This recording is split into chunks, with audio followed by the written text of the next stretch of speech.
15,000 a story? More than that. I don't believe that. I swear. Dillon Danis might have gone from a grappling protege to an influencer boxer. However, his trolling ways earned him staggering paychecks. You get paid 15,000 a story? Sometimes more. And increased his social media presence tenfold. I'm still the most relevant 2-0, and I'm about to make the biggest bag than anybody in MMA. But first, let's see how Danis started his grappling career. Number 7, Dillon Danis' early life. Danis was born in New Jersey on August 22, 1993. His mother, Nikki, is of Honduran descent, while his father was Armenian. His mother is supposed to be involved in real estate and has done modeling in the past. Danis credits his mom for being the one who supported his dream of becoming a martial arts champion. Now, while not much is known about his father, Danis did reveal that his dad passed away recently. He does have an older sister, Carol Danis, and a younger brother, Brandon Danis. Both of them did not follow Danis into martial arts and seem to live more private lives than Dillon does. It seems like Danis has been getting into trouble and causing a ruckus since he was a little kid. In fact, the reason he got started in martial arts is because of a school fight. Number 6, how he started martial arts. Danis was 15 years old when he started Brazilian Jiu-Jitsu. The reason behind this decision was that he got into a fight and found out that he didn't really know how to properly defend himself. In his freshman year, Danis also tried his hand out in wrestling despite not being able to do a single push-up. But his efforts paid off, as he even won the Student of the Month award at Parsippany Hills High School at 17. Danis started making trips to Marcelo Garcia's academy in New York. Now, for those who might not know, Marcelo Garcia is regarded as one of, if not the best Brazilian Jiu-Jitsu practitioners of all time. So it is safe to say that Danis got his tutelage from one of the GOATs. Now, when Danis turned 19, he eventually moved to New York in order to actively pursue a career in Brazilian Jiu-Jitsu. Number 5, grappling accomplishments. Perhaps the greatest accomplishment of Danis' Jiu-Jitsu career is the fact that he earned a prestigious black belt under Marcelo Garcia. And he put those skills to good use, winning various tournaments en route to earning his black belt. He won first place in the IBJJF Pan Jiu-Jitsu No-Gi Championship in 2014 as a brown belt, and came back in 2016 as a black belt and won the tournament again. As a brown belt, he also won the 2015 IBJJF New York Spring International Open, the 2014 IBJJF New York Summer International Open, and the 2014 IBJJF World Jiu-Jitsu Championships. Danis also competed in grappling events, such as Metamoris, where he defeated UFC veteran Joe Lozon via a Darce choke, and the Polaris Pro Grappling, where he won his match via an inside heel hook. After grappling, he got bit by the MMA bug and tried his hand out in Bellator. He made his MMA debut in 2018, winning via a toe hold in the first round. He followed that win up with another first-round submission in 2019. And if you believe Dillon Danis, he got paid like a superstar for each of his fights and grappling events. Number 4, career earnings.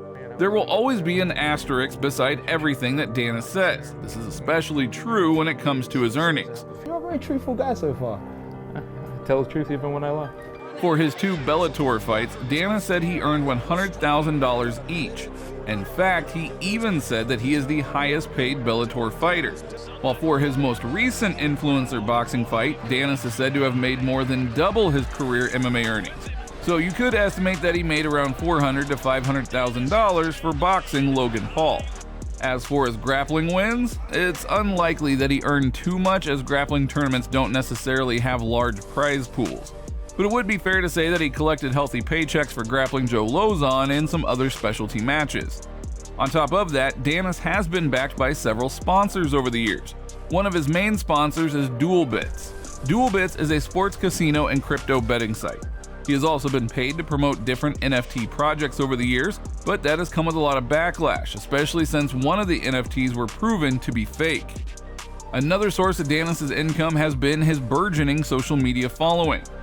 Number 3, social media. Do you care how many social media followers you have? No.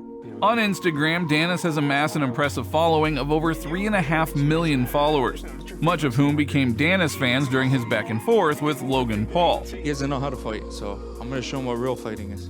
For several years, Danis' popularity had stagnated, and many of his fans had even turned on him due to his antics and persona.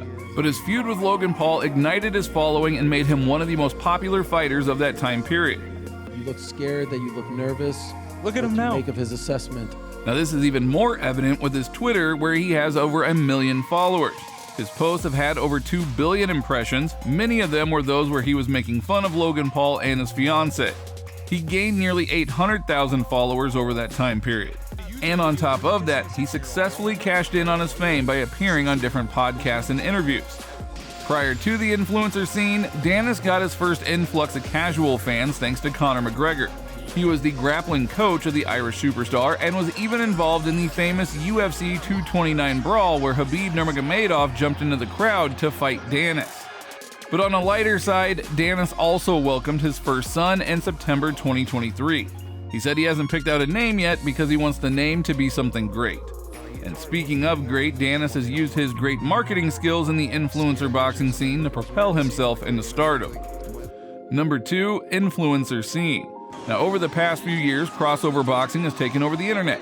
Many YouTubers, TikTokers, and influencers have battled it out inside the boxing ring. Dillion has also thrown his hat into the ring, feuding with some of the biggest crossover boxing stars like Logan Paul, Jake Paul, and KSI. Jake Paul and Danis even got into it outside of the ring as Paul crashed Danis' interview, throwing toilet paper rolls at him and mocking him. Danis, however, got his big break when he was set up to fight KSI on January 14, 2023. However, in what had been the typical Danis routine, he bowed out of the fight just 10 days before the bout was to take place. Now, many felt that this would be a nail in his coffin and no serious fighter would want to deal with the headache of promoting a Dillon Danis fight. However, Logan Paul decided he wanted to be the one to shut up Danis once and for all. The two fought on the Prime card on October 14th. Danis was largely outclassed and embarrassed before getting himself disqualified by attempting to do some MMA moves on Logan Paul. Still, Danis was able to successfully use the buildup of the fight to boost his overall net worth, so it might have been a win after all. Number 1, his net worth. So according to Danis, his net worth might be in the hundreds of millions, but in reality it's much lower. One thing that has hurt Danis in recent years has been his inactivity. This was due to some serious knee injuries which kept him out of action for 4 years. And those 4 years were during his prime fighting years, which surely set him back a ton. But he has managed to revive his finances recently. However, even that might take a big hit as he's involved in a serious lawsuit. Those can be extremely draining. So taking into account his recent fight purse and sponsorship deals, we would estimate that Danis' net worth is actually somewhere around the $500,000 mark.